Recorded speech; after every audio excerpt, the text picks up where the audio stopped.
what were the pros and cons of that event? How has it shaped your life up to now?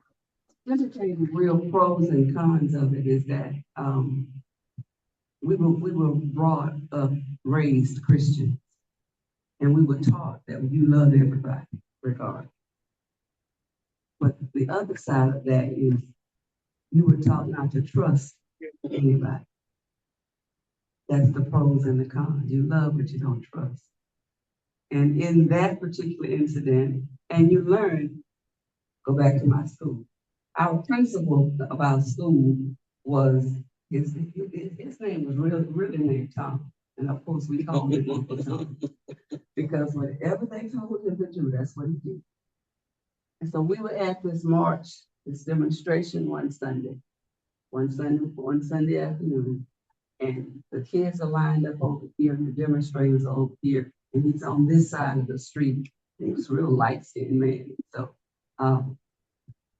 the state troop is on his horse, and he's walking. And then there are those walking along with their billy clubs. You know, they weren't hitting us, they were just pushing us back. And so he says, I'm not with them. And the man said, you're a nigga, ain't you? And he grabbed him the top of his head.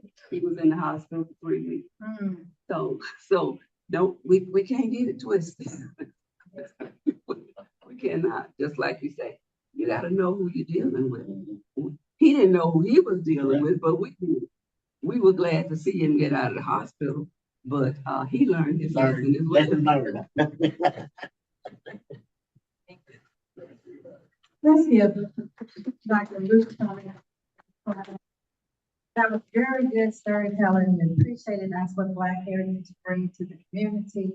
And you know, we're strategizing, everybody. This is part of strength. We must share our stories, get people involved, because we have, I say, living legends. We don't have to go to the ancestors all the time. This is living legends. And we need to share it with our children and our children's children. That's one plan that Black Heritage is implementing, and that is storytelling, because we've lost our way with our children. Yes. Again, this is part of the information process. And then we're going to add on the nonviolence process. And we also get people registered to vote. So all of these are the action items we feel that are important here in our community. And we want to share it to the community and get others involved. So just appreciate that. Thank you, Dr. Ruth. Did I give her a round of applause for it? That was totally awesome. And I'm going to just be very honest, you're coming back. Because you can't just drop it. Look, you got to come and give us some more and more and more. Yeah. A lot more. We need this type of storytelling in our community. We do it for the children, and maybe we'll have it with children and adults. But we gotta go back to tell the story. Yes, go ahead.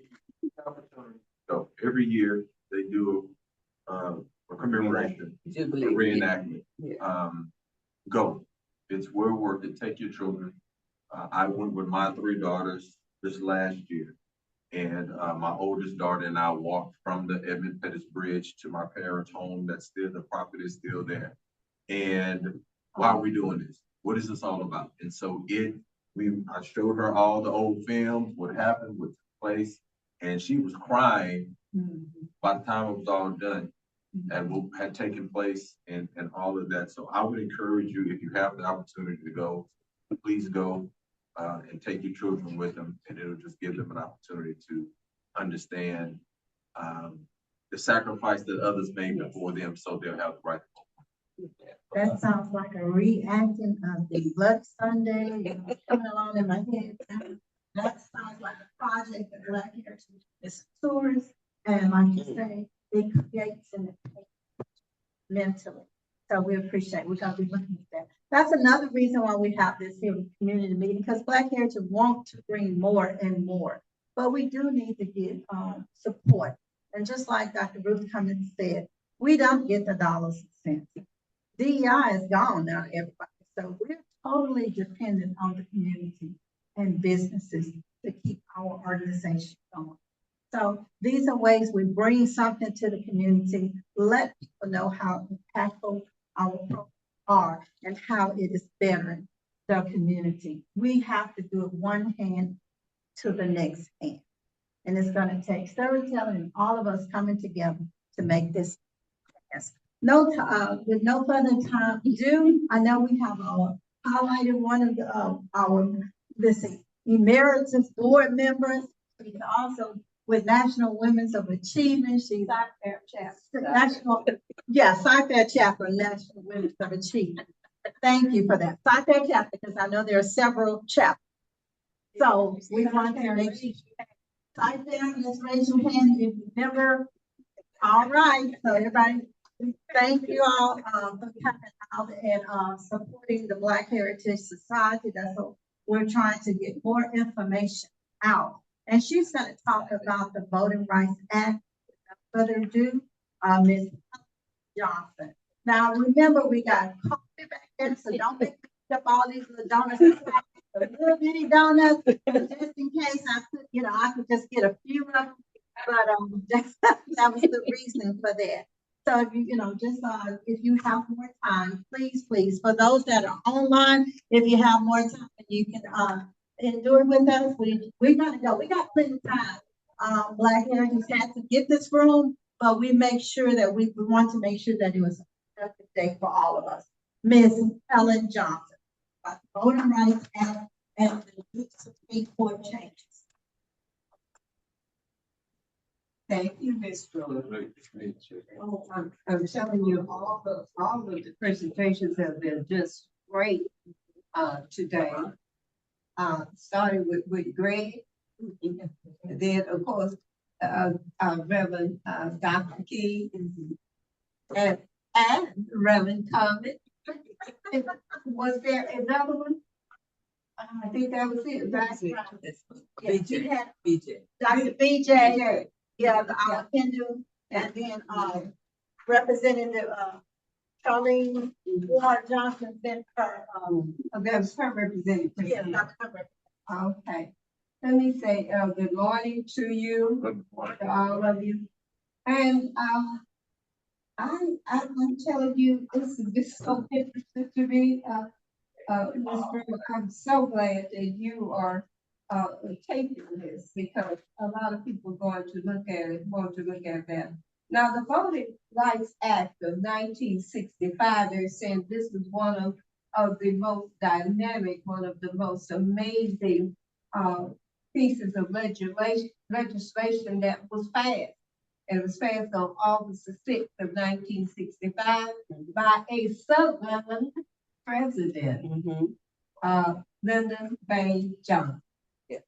And you know that this Voting Rights Act was something that the South didn't really want to see. Oh, no. And everything goes back here to the Reconstruction period. So if you have time, go back and look at read that about the Reconstruction period, because all hell broke loose right at the end of it. And during the Reconstruction period, our people held these offices. We were a congressman, a senator, state representative, newly freed slaves, and people up here, free Black. They're in public offices, elected public officials, where the South was living. The Southern states didn't want that.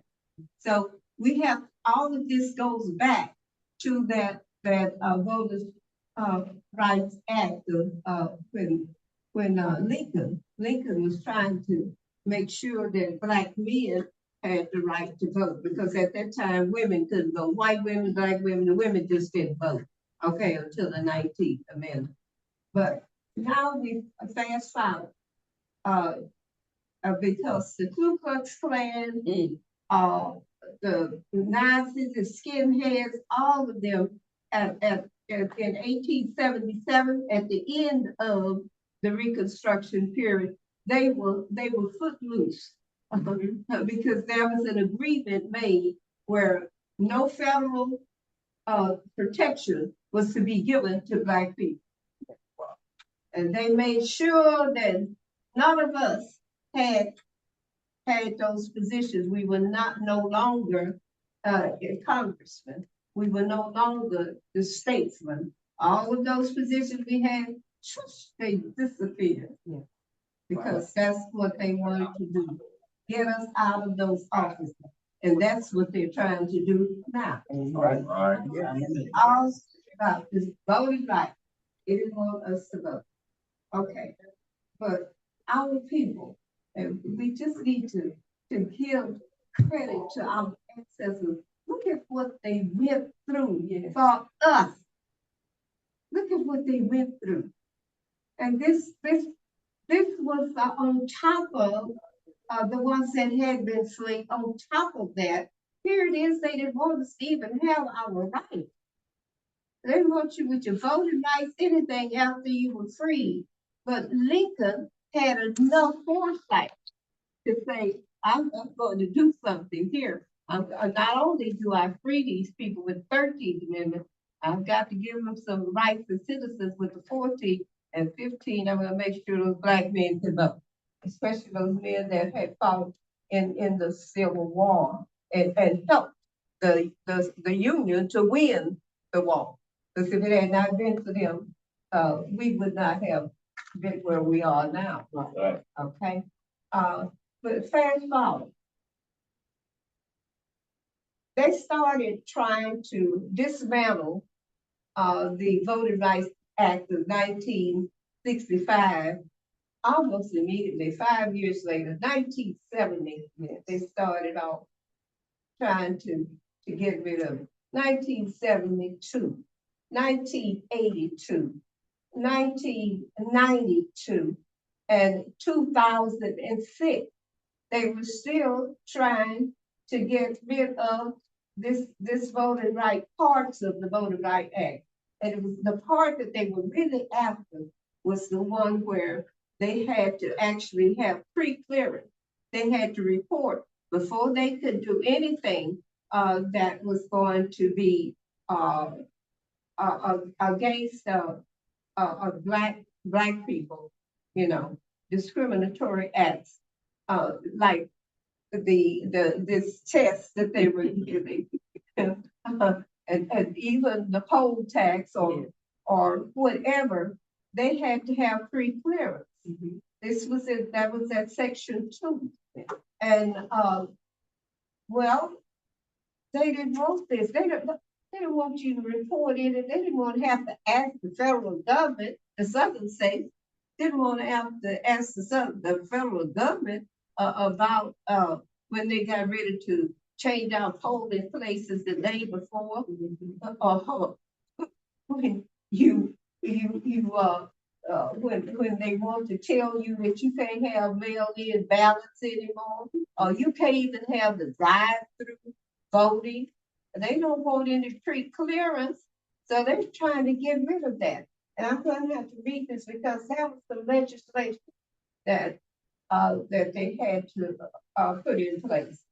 But now, mostly the 1965 Voting Rights Act was primarily to ban these literacy tests, to allow federal oversight, and that's the key word, oversight, federal oversight of elections in these jurisdictions with history of discrimination. And you know where most of those places were in those southern states.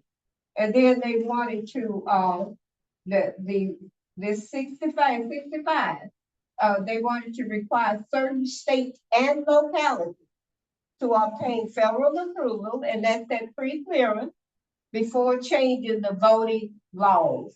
And they prohibited voting practices that discriminated based on race. Okay. Now here we go. There was a major Supreme Court decision affecting the Voters' Rights Act. And one of them was Shelby County versus Holder. That was in 2013. And what was that about? The Supreme Court invalidated the formula used to determine which jurisdiction needed federal pre-clearance, which one of them needed to let them know in advance. As a result, the pre-clearance system largely stopped operating. Okay, well, after that, so they didn't have to report. Then we had the Brindley versus Democratic Party, Democratic National Committee.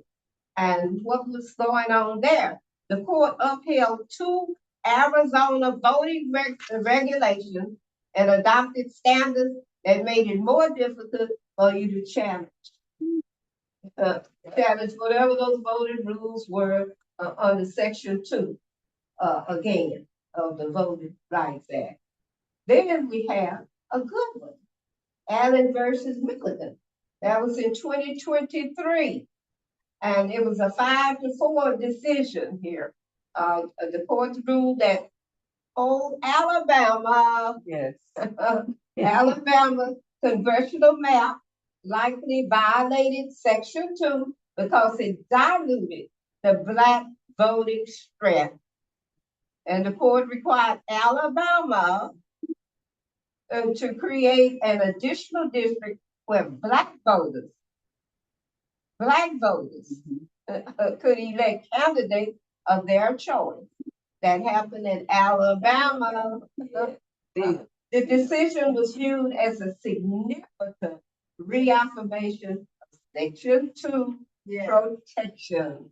So Section 2 again, this one was helping, and that's the Allen versus Milligan Act in 2023.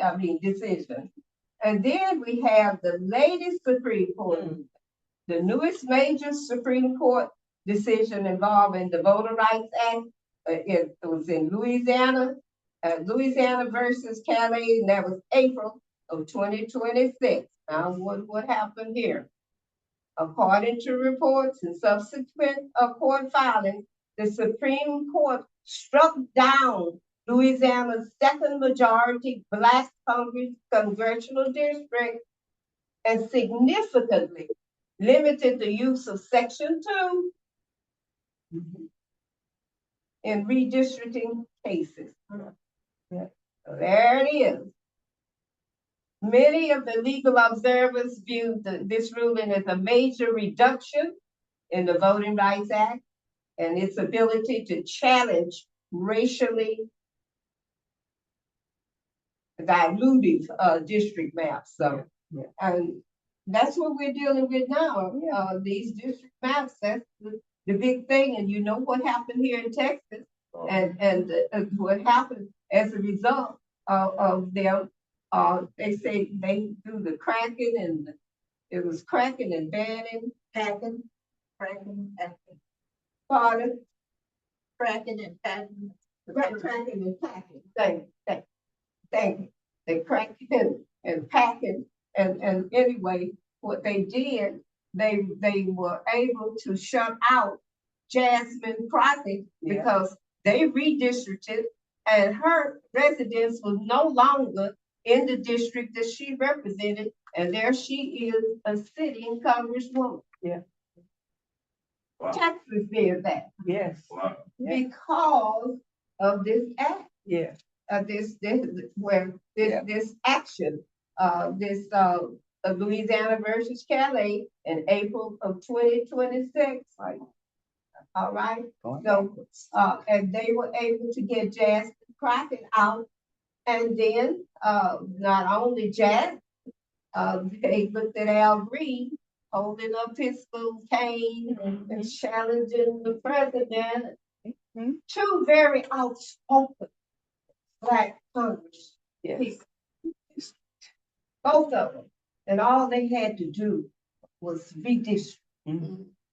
Al Green's district was there, but his home was no longer in the district that he was a congressman representing. That's right. So, and you know what happened.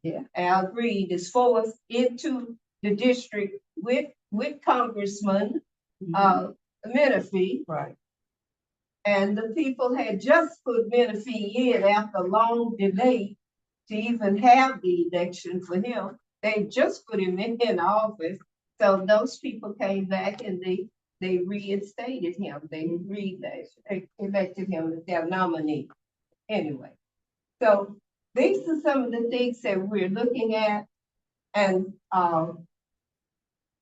in summary, the 1968 Voters' Rights Act was a landmark law protecting minority voting rights.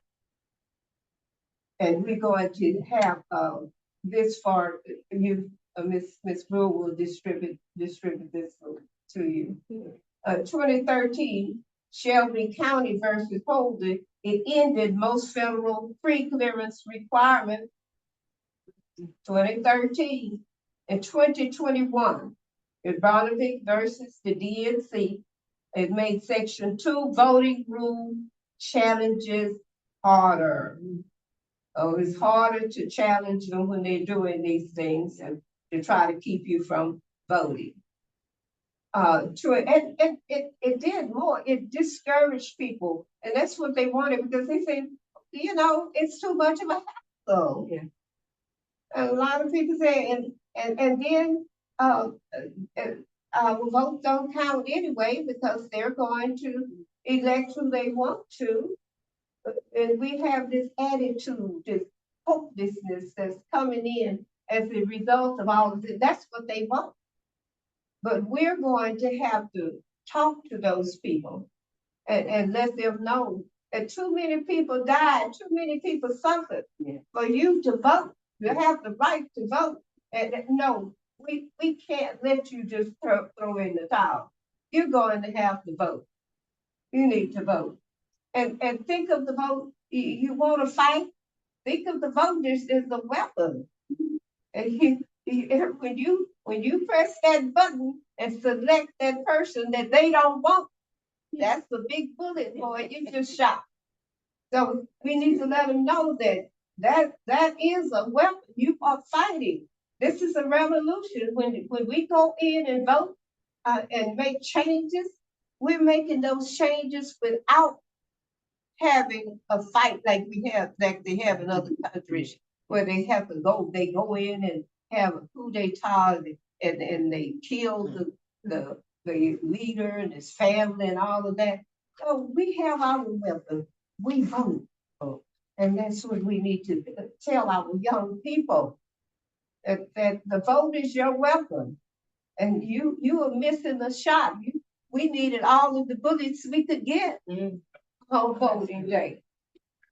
And then 2023, Allen versus Milligan, they upheld Section 2 protections in redistricting. So they did put that back in place. But here we come, 26 again, Louisiana versus Calais, and they limited Section 2 redistricting claims all over again. The overall trend has been that the Supreme Court has narrowed depth of the BRA's enforcement mechanisms over the past decade, although the court's 2023 decision, that was a good one, in Allen versus Milligan briefly reaffirmed one of the key protections before the 2026 ruling, and it actually altered the landscape again. Yeah. Now, Ms. Brewer, do you want me to say something about John Lewis too? John Lewis, the Klansman. Okay. And that's what John Lewis was doing. John Lewis saw what was going on. And so what John Lewis did, he said, oh no, we they were saying that this is a big thing, a big reason why they were saying Section 2 was outmoded. They said it was outdated. All of this about discrimination, all that. This is a different world. You don't have all this discrimination. A Black person became president. A Black person became vice president. So it's a difference here. They're saying you don't need all of that in Section 2. Now we know that we needed more stuff, but they're saying that is their rationale, their justification for stripping the Voters' Right Act. Ms. Allen, please, can I just interrupt for a minute? I have to leave. And I just wanted to make an announcement about the Houston Sun. I'm participating in several events. The young man said there was a parade on the 13th. We're having one, and I want to leave with everyone. The most important thing on the 14th, I'm the MC of the Gospel Fest. So I want everyone to take one of you, contact the Houston Sun for any of the information. And I want your choir to join us. You think? John Lewis Voting Rights Achievement Act. It was designed to restore and modernize. She said, I'm bringing it up to date. They're saying that everything is outmoded. So the John Lewis Act was to modernize this section 2, Voting Rights Act of 1965 by reinstating and strengthening federal oversight of voting laws in jurisdiction with a history of discrimination. So here we are. He was ahead of his time. Yeah. He saw what was coming our way. And they act in March. They didn't approve it, and then July again last year they didn't approve it. Anyway, what he was doing, he was modernizing the pre-clearance coverage. It created new updated formulas to determine which states and localities must seek federal approval of pre-clearance, so you know they don't want that. And a state is covered for 10 years if it has 15 or more violations in the past 25 years, or 10 violations if at least was committed by the state government. And so political subdivisions like they're talking about your counties and cities are covered individually if they have 3 or more violations in the same period. And in other words, he just tried to strengthen our act. And Texas was a big one in violation. And we saw that, but because they had not passed the John Lewis Revitalization Act, then that's why we have having a problem, and they were able to get away with it. The John Lewis Voter Rights Advancement Act, I'm sorry. So that's what we're dealing with right now. And we need to be telling our Congress people, we need to be talking to our state legislators too, and telling them that we need to push this John Lewis Advancement Act, because we actually need this pre-clearance reinstated, especially here in Texas, because it's evident that they were trying to diminish the Black vote. Absolutely. They were trying to diminish the power that Black people have in this state by the action they took. Even though they had a Supreme Court that let them do whatever, we the people, he said in the preamble, we the people have to rise up and do something about it, but it has to be nonviolent. Now the NAACP is telling you, we want to get our young athletes involved in this process. This is a protest for our young athletes, graduating seniors who are outstanding in the athletic field. We're telling them, do not go to those states, those colleges in those states where they are trying to dilute our voting rights, where they're diminishing the number of Black representatives that we have. Don't take those scholarships. I don't care how big the school is, how much, how popular it is.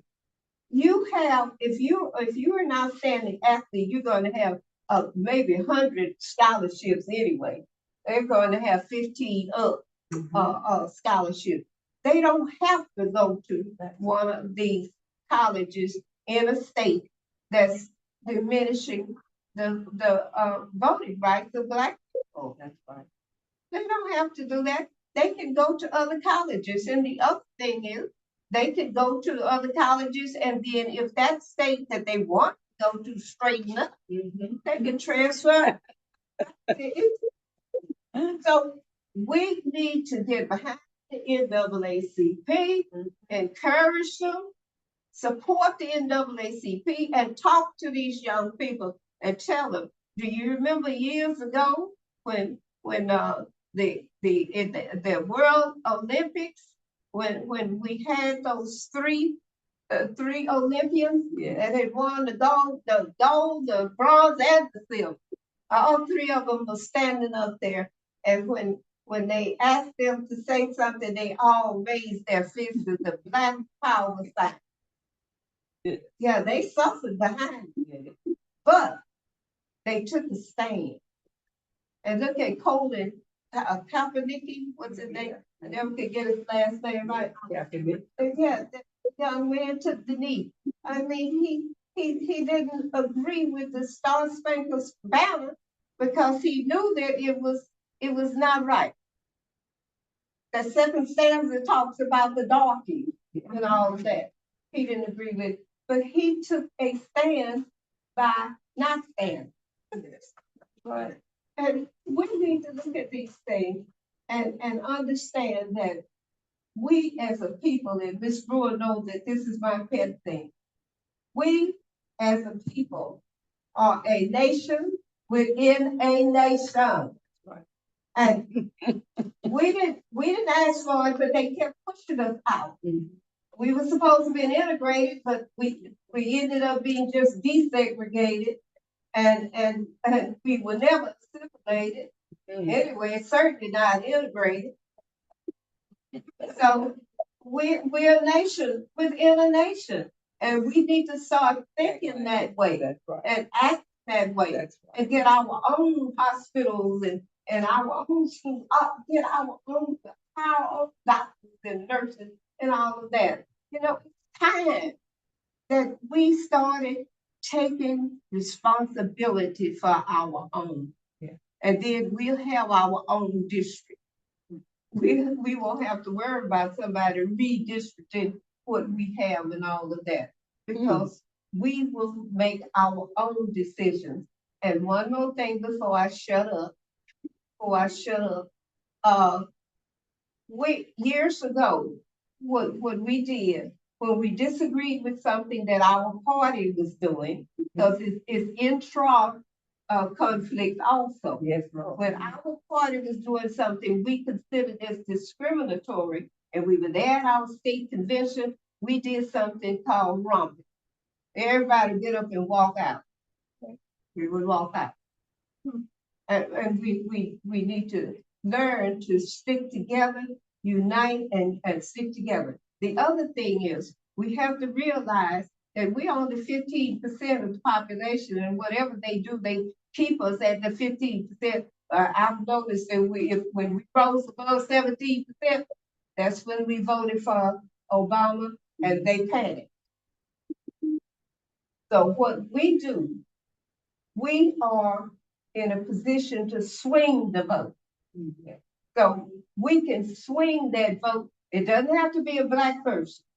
We could swing that vote to the person that would stand for our interests against the one that we see is trying to diminish our power and take away our voting rights. So, but we need to go out and vote, because our weapon is the vote. And we need to get as many people to vote. And the other thing is, we don't vote our strength. When they're talking about 98% of us voted, that's 98% of the 20% that were eligible. we're not voting our strength. Suppose 80% of eligible Black voters voted. Look at what we could swing. We could really swing some votes, couldn't we? And get some people in office. But I just want you to understand that the Voting Rights Act of 1965 has been whittled, and they have tried to dismantle it all that they can, and it's the way that the southern states in particular are those that are very racist states, don't have to be southern, racist states, Right. are trying to diminish the voting rights of Black people, and also to make sure that we don't have as much representation as we should have. So just remember, vote. Amen. Very good.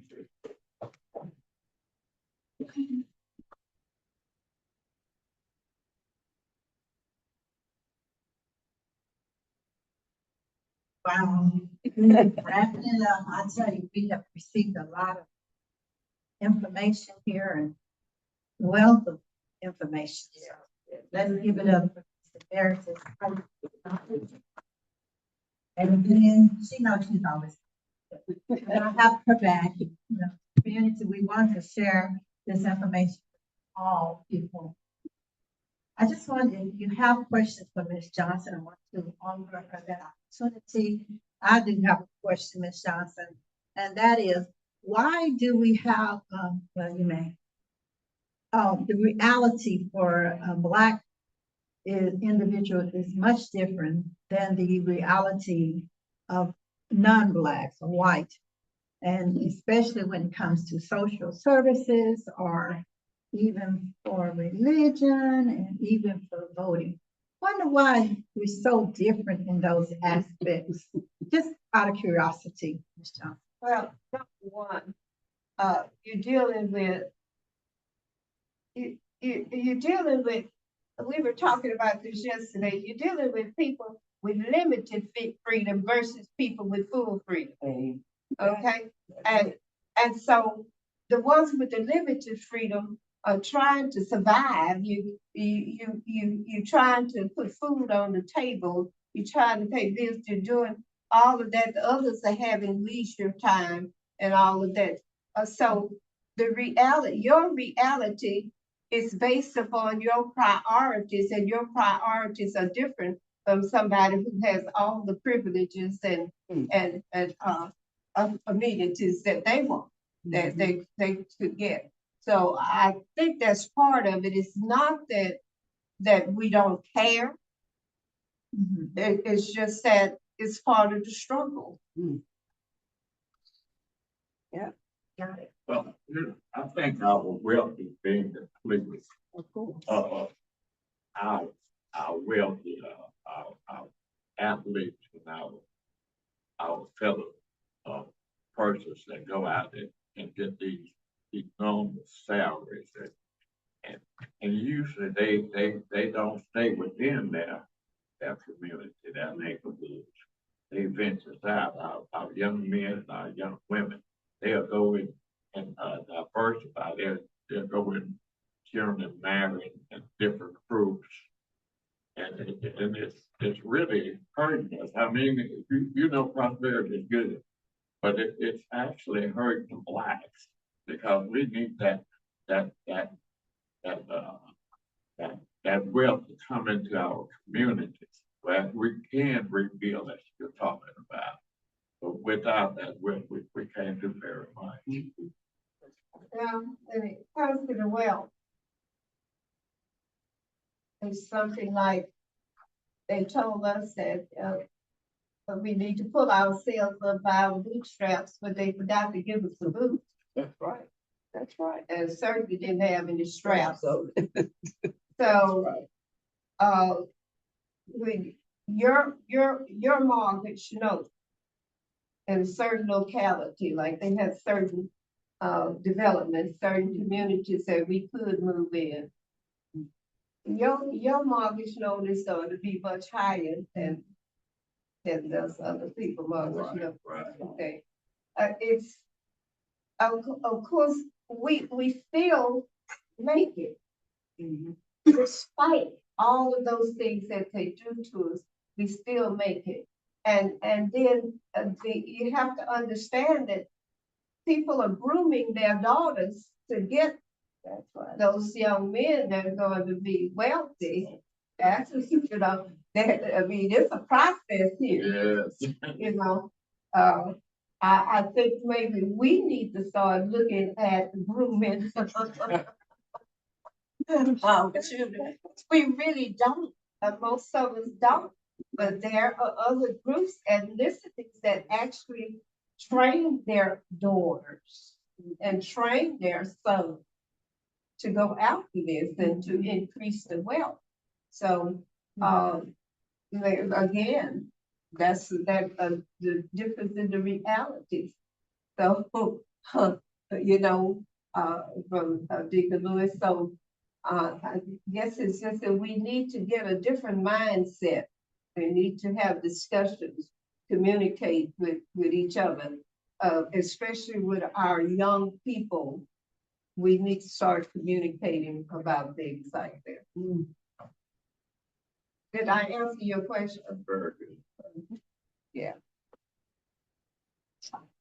For the sake of time and respecting everyone's feelings, thank you all for joining us in this community empowerment information. We had a lot of great speakers, and again, for all of our speakers, let's just give a round of applause. Everybody online, we thank you all for jumping on and participating as well. Much love from the Black Heritage Society to all. If you have any additional questions that you want us to ask them, please email it or either write it out. Ms. Andrea, if you could go into the office and get a clipboard and paper of everybody sign in for today, that would be great. I know some left, but if you could get something where we can just do a sign or either Lakeisha. So just want to let y'all know Black Heritage is here. We're here for you all. This is where our office is. We utilize this room for right now. Give her a sheet of paper. Utilize this room for doing our community presentation. Without you all, we couldn't do the things that we're doing. So please continue to support us. We want to come with the nonviolence. That's what Reverend Dr. Derek King was talking about. We want to bring them down. We want to put them in a hotel and they come to the training, get us trained so that we can even more impact the community. So we're looking for all of these goals and trying to get our action items together. But thank you all for this day. If y'all have any questions, Ms. Johnson, you want to say something else? I just want to say another thing, we have to start supporting our own businesses. That's something that we're slack on. You have taken care of other people for years, and it's time now for us to look at our own. It's time for us to support our own. Yeah.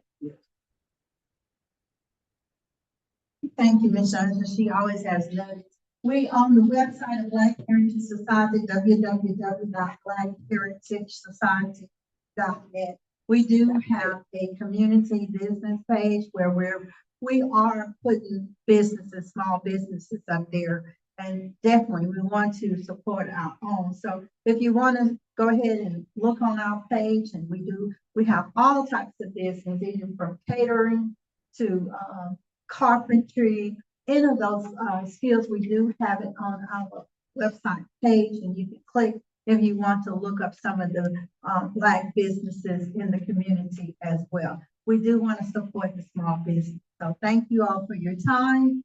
Thank you for coming out. If you have any questions, please feel free to email us or write it down. Right now, just please go sign in. Thank you all for jumping online. We appreciate your participation.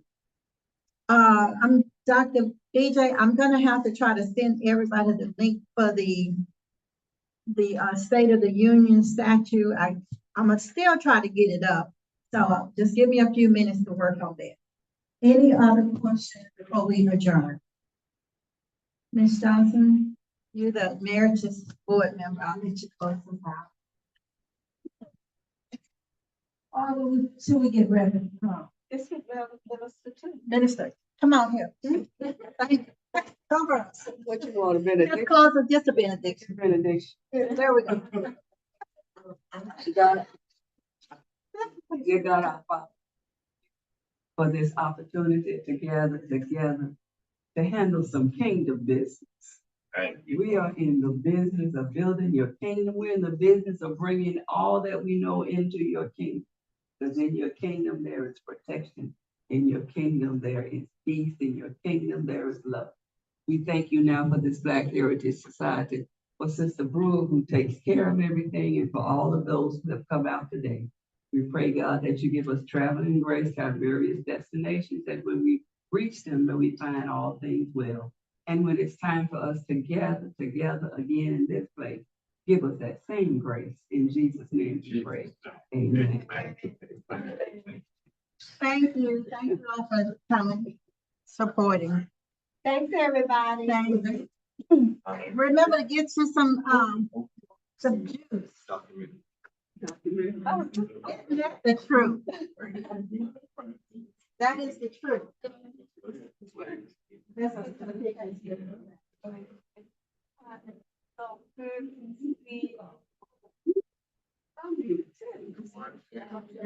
Let me get your pictures together, please. You too.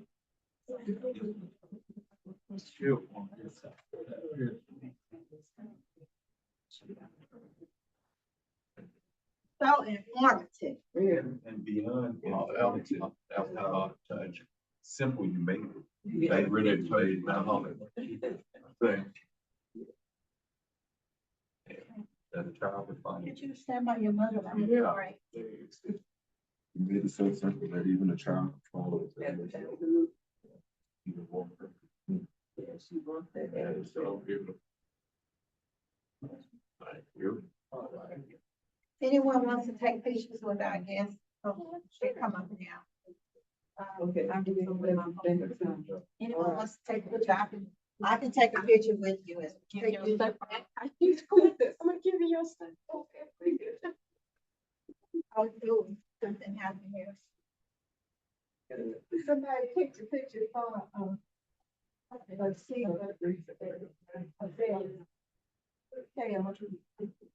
Very up here. I'll take all y'all. Okay. Anyone want to take a picture with our guests? Everybody come out. Yeah, she don't want to be by herself. I just want to give people an opportunity. I think, yeah, individual pictures.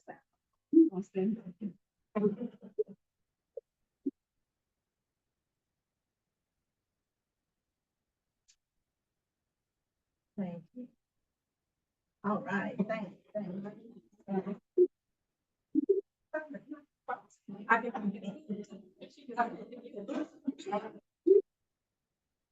If you go, you vote. Just put your camera.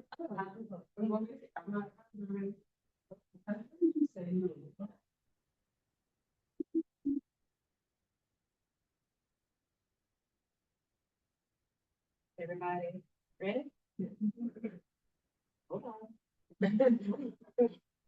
Gotta give it to you.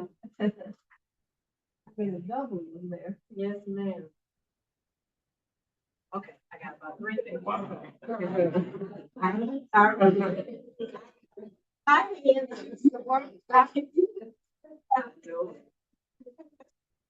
Okay, this is the last picture.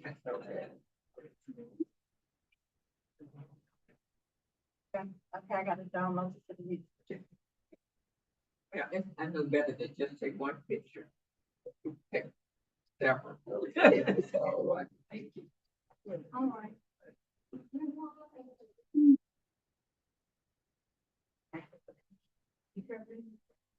Did we get all the names?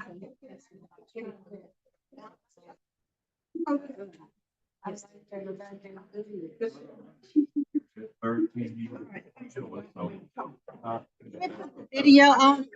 Let's see if I can pull it up real fast. Thank you so much. The order.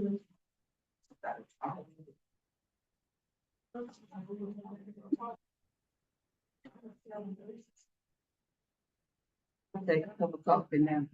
Yes, please do.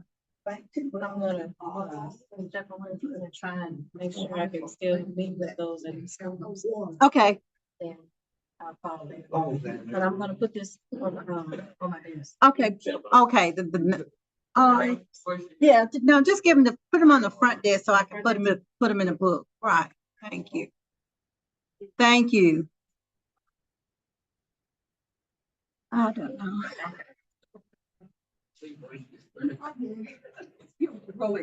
All right. Okay, thank you. Thank you for coming. Appreciate you. All right. I don't know if I'll be able to do this. But. Oh, You know how they don't step out of the neighborhood.